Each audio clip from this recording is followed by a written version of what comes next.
There was a general who commanded the most powerful army in the world. His name was General Octavius Crane, and he stood at the head of 50,000 soldiers, the finest troops the empire had ever assembled. Infantry trained for years, cavalry bred for war, supply trains that stretched for miles, artillery that could flatten cities. He had been sent to conquer the desert, to subjugate the tribes who lived there. Savages on horses, the emperor had called them. Primitives who would scatter at the first sight of a real army. General Crane believed it. He marched into the desert with absolute confidence. 50,000 soldiers against scattered tribes who had no cities, no fortifications, no supply lines. It would be over in weeks, maybe days. He would crush them in one decisive battle, plant the empire's flag in the sand, and return home a hero. But 6 months later, General Crane would stumble back to civilization with fewer than 15,000 starving, broken survivors. He would never fight the decisive battle, because the desert riders refused to give him one. They did not stand and fight. They struck and vanished. They bled his army to death one raid at a time, and they taught the world a lesson that would be studied for centuries. Sometimes, the way to defeat a superior force is not to fight them. It is to make them fight the land itself. This is the story of how the desert riders defeated an army using only hit-and-run tactics. And it begins with a simple truth. In the desert, water is more valuable than gold, and the riders controlled the water. Do you know what it is like to march into a desert with 50,000 men? General Crane had planned everything. His supply trains carried food for 3 months, water for 2 weeks, with plans to resupply at the desert's oases. Maps showed 17 watering holes along the route, enough to keep the army hydrated while they hunted down the tribes and forced them into battle. The invasion began in spring, when the desert was cool. The army marched in perfect formation, disciplined, professional. They expected resistance, ambushes, harassment, but they were ready. They had scouts, outriders, a cavalry screen to protect the main force, and they had numbers. 50,000 soldiers against tribes that the empire estimated numbered no more than 10,000 fighters. The mathematics seemed simple. Find them, engage them, destroy them. But the desert riders had no intention of being found. They had been watching the empire's preparations for months, had seen the army assembling, had studied its size and composition, and they had made a decision. They could not win a pitched battle, could not stand against 50,000 soldiers in open combat. But they did not need to, because they knew something General Crane did not. The desert was their ally, and the desert killed invaders who did not respect it. The first week went exactly as General Crane expected.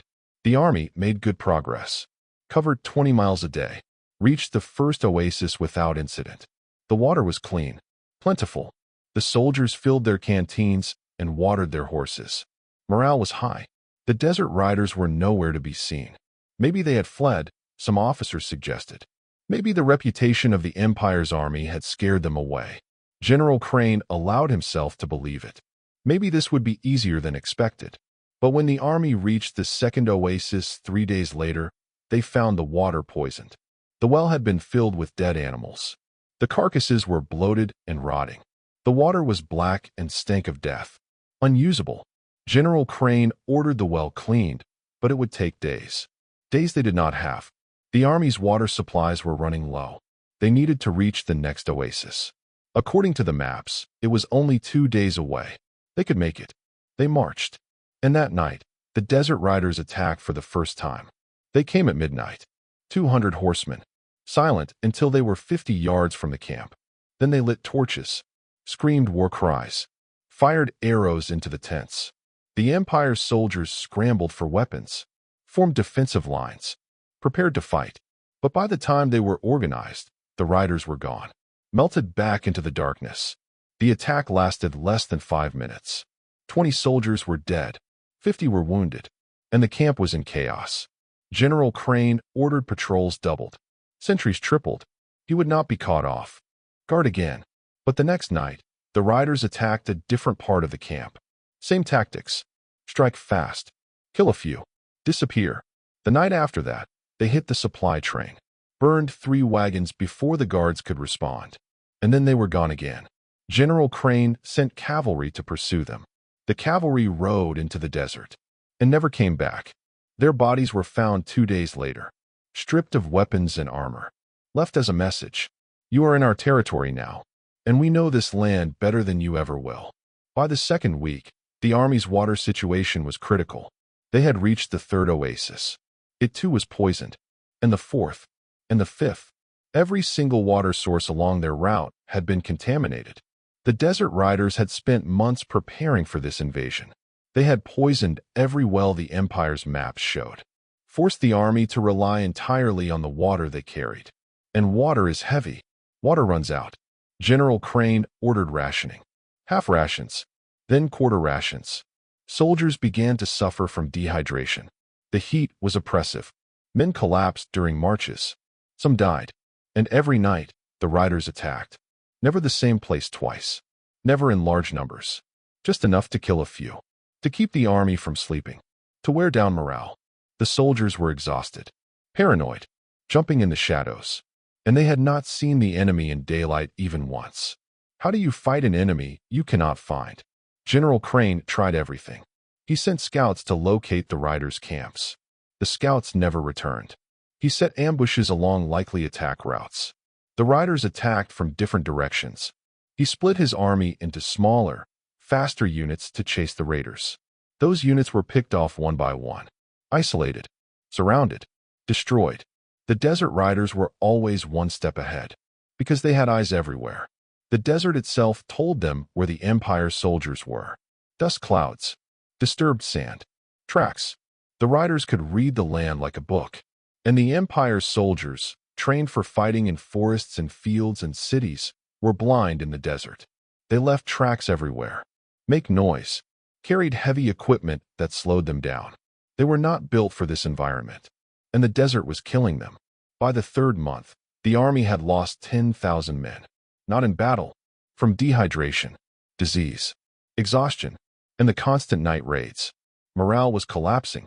Soldiers whispered that the desert was cursed, that the riders were demons who could not be killed. General Crane knew he needed a victory, needed to engage the enemy in one real battle and crush them, prove to his men that the riders were mortal. So he set a trap. He made his army appear weak, spread them out, left the supply train exposed, and waited. The riders took the bait. 500 of them attacked the supply train at dawn. But this time, General Crane had hidden 3,000 soldiers nearby. When the riders attacked, the soldiers sprang the trap, surrounded them. The riders found themselves trapped, outnumbered 6 to 1. General Crane watched from a nearby hill and smiled.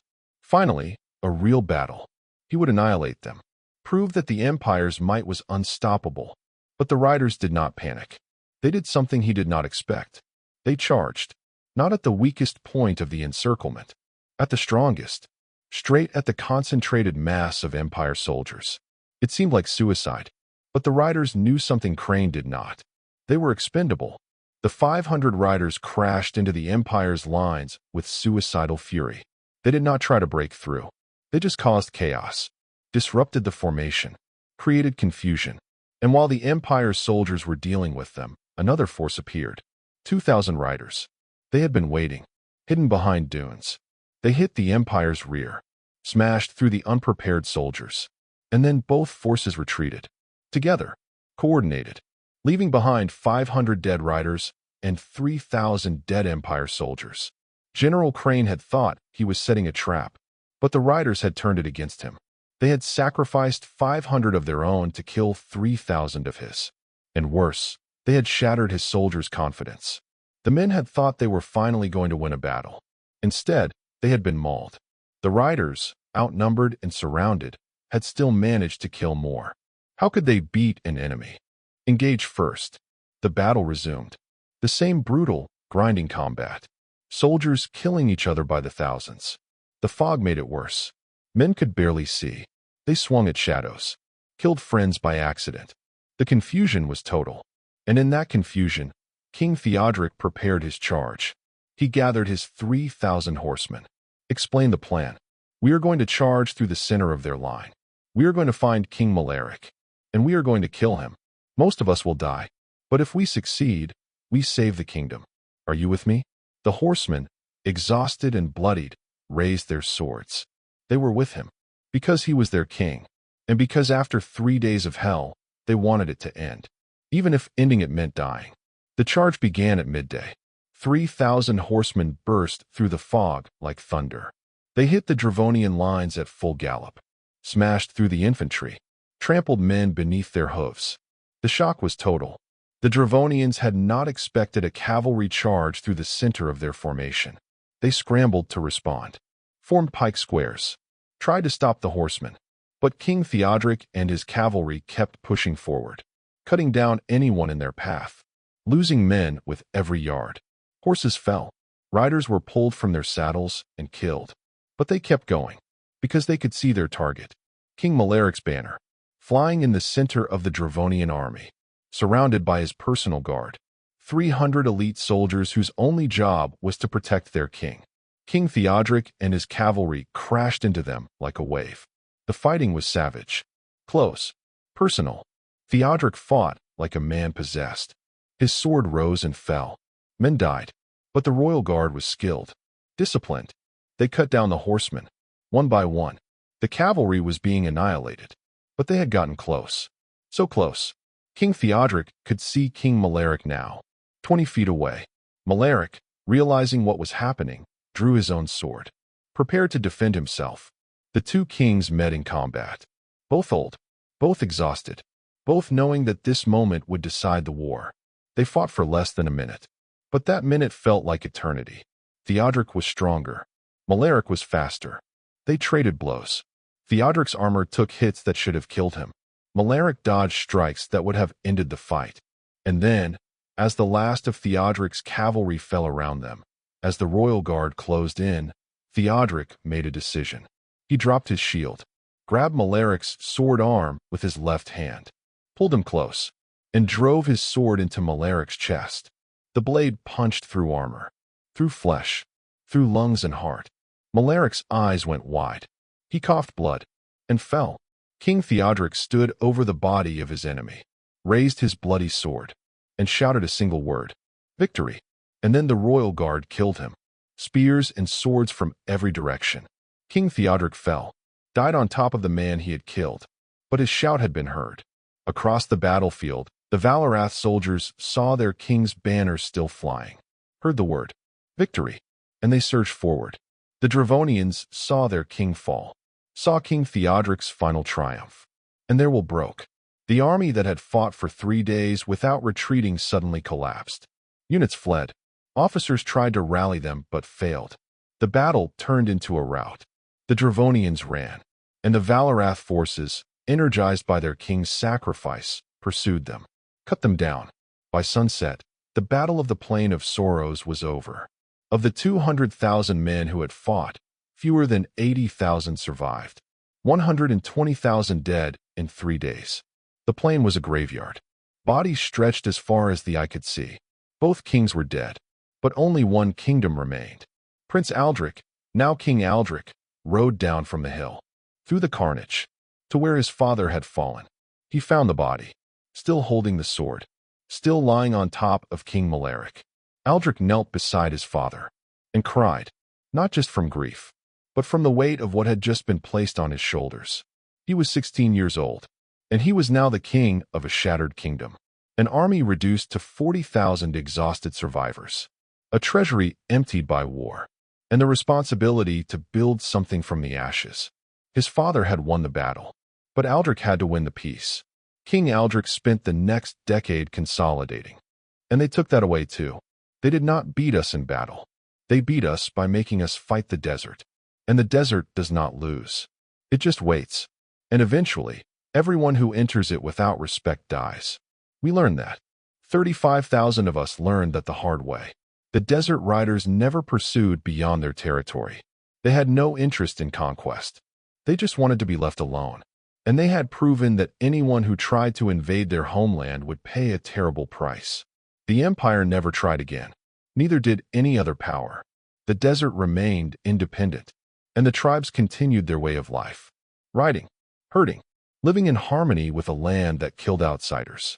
The campaign became a case study in asymmetric warfare. How a smaller force can defeat a larger one by refusing direct engagement, by using hit-and-run tactics, by controlling essential resources, by making the enemy fight the environment rather than fighting them. Military academies studied it. Guerrilla leaders across the world learned from it. And the lesson was clear. You do not need to be stronger than your enemy. You just need to make it too expensive for them to continue fighting.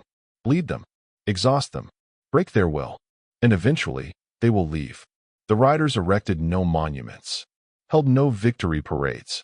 They simply returned to their lives. But they told stories. Stories of the time the empire came with 50,000 soldiers and left with 15,000. Stories of the 6-month campaign where the riders never lost a single battle because they never fought one. Stories meant to teach their children that their land was sacred, that it would protect them if they protected it, and that outsiders who did not respect the desert would always, always die. General Crane died 10 years later. Alone. Forgotten. His name had become synonymous with failure. But before he died, he wrote a letter. It was found after his death, addressed to no one, just his thoughts. And in it, he wrote this: I commanded the greatest army of my generation, and I was defeated by men on horses who refused to fight me. They did not need to fight. They had the land, and the land was enough. I learned too late that war is not always about who has the bigger army. Sometimes it is about who knows the battlefield better. And in the desert, I was blind. We all were. And blindness in war is fatal.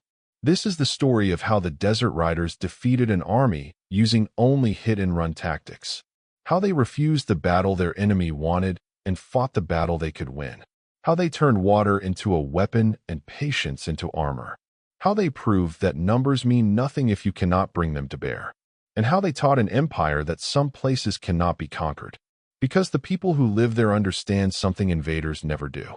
That survival in harsh lands requires knowledge, respect, and the wisdom to know when fighting means killing and when it means bleeding your enemy until they cannot fight anymore.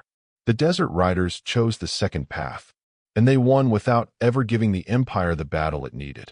That is the purest form of victory, not defeating your enemy, but making them defeat themselves.